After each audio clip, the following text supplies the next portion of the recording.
మాధవి డీటెయిల్డ్గా ఆయన చెప్పారమ్మా. ఇంకొంచెం ఎక్స్ట్రా ఏదన్నా అడగాలంటే బీ బ్రీఫ్. ధన్యవాదాలు అధ్యక్ష. నిన్న యాక్చువల్లీ ఈ సమస్య గురించి మాట్లాడడం జరిగింది. కాకపోతే విప్పులు క్వశ్చన్ అండ్ ఆన్సర్ చేయొద్దని చెప్పడం వల్ల ఇది ఆల్రెడీ ఉన్న క్వశ్చన్ నిన్న 1 minute అడగడం జరిగింది. కానీ లోకేష్ గారు, చంద్రబాబు నాయుడు గారు, స్పీకర్ గారు, డిప్యూటీ స్పీకర్ గారు చొరవతో కాన్స్టిట్యున్సీ సంబంధమైన సమస్యలు విప్పులు మాట్లాడుకోవచ్చు అని చెప్పి కాన్స్టిట్యున్సీకి సంబంధించిన విషయాలు మాట్లాడొచ్చని పర్మిషన్ ఇవ్వడంతో ధన్యవాదాలు తెలియజేసుకుంటున్నాను అధ్యక్ష.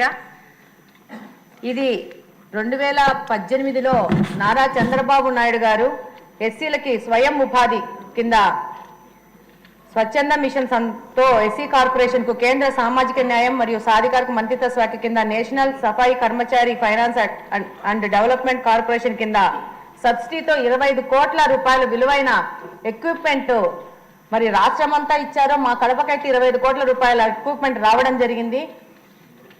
అందులో భాగంగా electric autos, mechanised drainage cleaning and machines, garbage lifting autos ఇవన్నీ వచ్చి ఉన్నాయి అధ్యక్ష.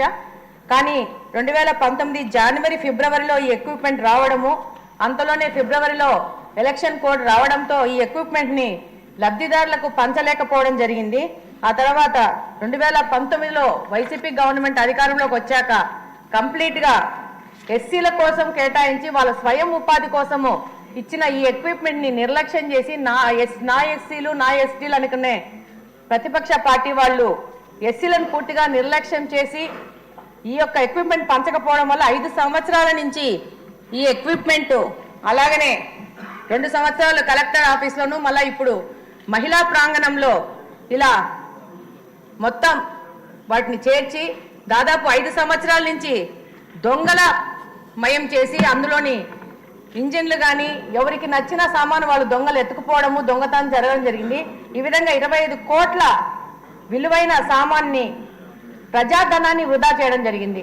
అధ్యక్ష, మీ ద్వారా మంత్రి గారిని కోరుకునేది ఏంటంటే ఇందుకు బాధ్యునైన వాళ్ళని విచారణ చేసి అలాగనే దీనిలో ఏ అధికారులు నిర్లక్ష్యం వల్ల ఇంత ప్రజాధనము వృధా అయిన దాని మీద సంపూర్ణ విచారణ చేసి వాళ్ళ మీద వాళ్ళు ఒకవేళ రిటైర్ అయినా కూడా యాక్షన్స్ తీసుకోవాల్సిన అవసరం ఉందని మీ ద్వారా మంత్రి గారిని కోరుకుంటున్నాను అధ్యక్ష.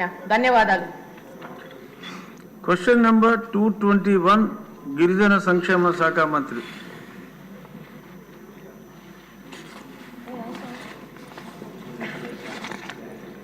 Thank you.